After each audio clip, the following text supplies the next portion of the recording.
Wednesday morning எங்க மயிலாப்பூரோட கபாலீஸ்வரர் கோயில் 63 தேர் திருவிழா நடந்துட்டு இருந்துச்சு. அன்னைக்கு எங்க மயிலாப்பூரோட ஸ்பெஷல் பாசிட்டிவ் வைப்ரேஷனை நாங்க எல்லாருமே சூப்பரா என்ஜாய் பண்ணி ஃபீல் பண்ணோம். சோ உங்களுக்கும் அந்த பாசிட்டிவ் வைப்ரேஷன் வந்து சேரணும்ன்றதுக்காக இன்னைக்கு இந்த வீடியோவை உங்க எல்லாருக்கும் சமர்ப்பணம் பண்றேன்.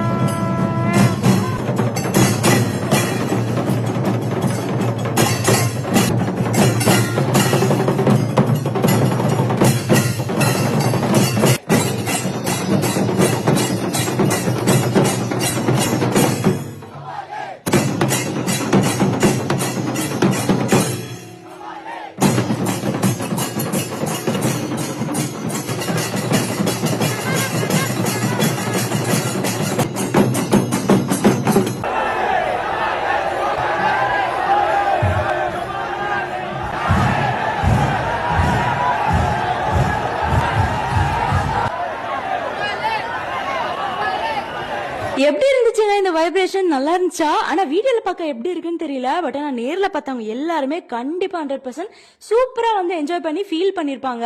நானுமே அப்படிதான் ஃபீல் பண்ணிருந்தேன். பிகாஸ் எனக்கு இந்த கல்யாணத்துக்கு முன்னாடி வரைக்கும் இந்த மாதிரி மயிலாப்பூர்ல 63 தேர் திருவிழா இருக்குன்றதே சத்தியமா தெரியாது.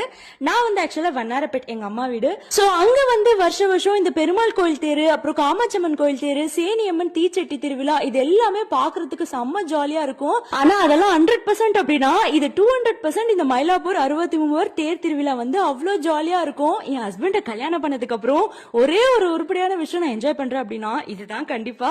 எனக்கு அந்த அளவுக்கு இது ரொம்ப பிடிக்கும். வருஷம் எதை மிஸ் பண்றனோ இல்லையோ இதை மிஸ் பண்ணாம கண்டிப்பா வந்து என்ஜாய் பண்ணி பாத்துருவேன். சோ அன்னைக்கும் அப்படிதான் திருவிழாக்காக மாமியார் வீட்டுக்கு போயாச்சு. ஆனா 10 days டோட்டலா திருவிழா வந்து நடக்கும். ஆனா என்னால 10 நாள் மாமியார் வீட்டுல சத்தியமா இருக்க முடியாது. பிகாஸ் நம்ம ப்ராஜெக்ட் வேலை இன்னும் பெண்டிங்ல இருக்குங்க. அதனால அதெல்லாம் யோசிச்சுட்டு வெறும் 2 நாள் மட்டும் போயிட்டு வரலாம்னு சொல்லிட்டு 2 days மட்டும் போய் ஸ்டே பண்ணிட்டு வந்திருந்தேன். ஃபர்ஸ்ட் டே வந்து தேர் வந்து சூப்பரா பார்த்தாச்சு. அதுக்கப்புறம் செகண்ட் டே அதான் ரொம்ப முக்கியமான நாள். 10 நாள் அதுதான் ரொம்ப எல்லாரும் வெயிட் பண்ண டேவா இருக்கும், 63 திருவிழா. சோ அதையும் நான் மிஸ் பண்ணாம சூப்பரா என்ஜாய் பண்ணி பார்த்துட்டு வந்தாச்சு.